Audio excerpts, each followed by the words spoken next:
We are coming close to the end of the liturgical year, and that means that we are also coming close to the end of the Jubilee Year of Mercy, when next Sunday, Feast of Christ the King, the holy door in the Basilica of St. Peter's is closed.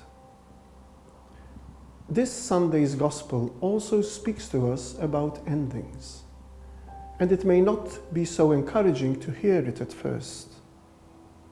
Jesus speaks of the destruction of the temple and of Jerusalem itself.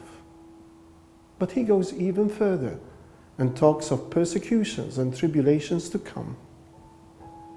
It is easy to imagine that Jesus was referring to our very own times when he speaks of earthquakes and strife between nations.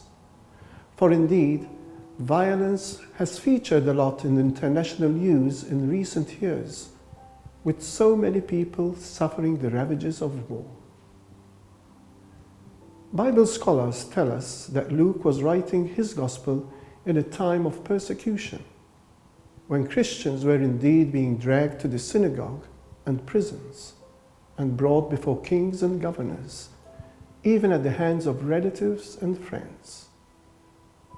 It was written at a time of great social, political, and religious upheaval, which ended up with the destruction of the Holy Temple and of Jerusalem itself.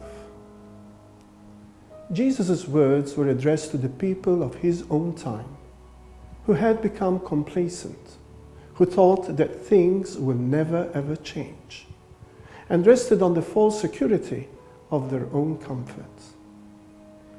But these words are also being addressed to us, when we do become complacent as well, and think that what is happening in other places can never happen to us.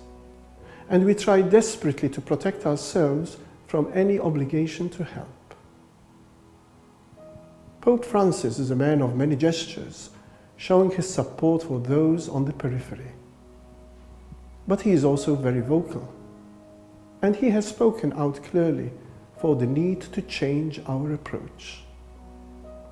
Recently, he said that we are not living in an era of change, but that we are actually witnessing the change of an era. And he said the Church herself must also change and become a beacon of solidarity and mercy. If we lose our closeness to the faithful people of God, he says, we lose living out a humble, generous, and joyful Christianity. As this year of mercy soon comes to an end, we can see how much it has been a message of reassurance for so many people. For we too are also living in turbulent times.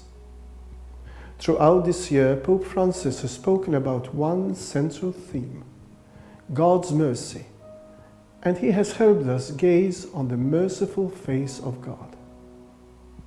He invites us to bring this message to the world by our own acts of mercy towards one and all.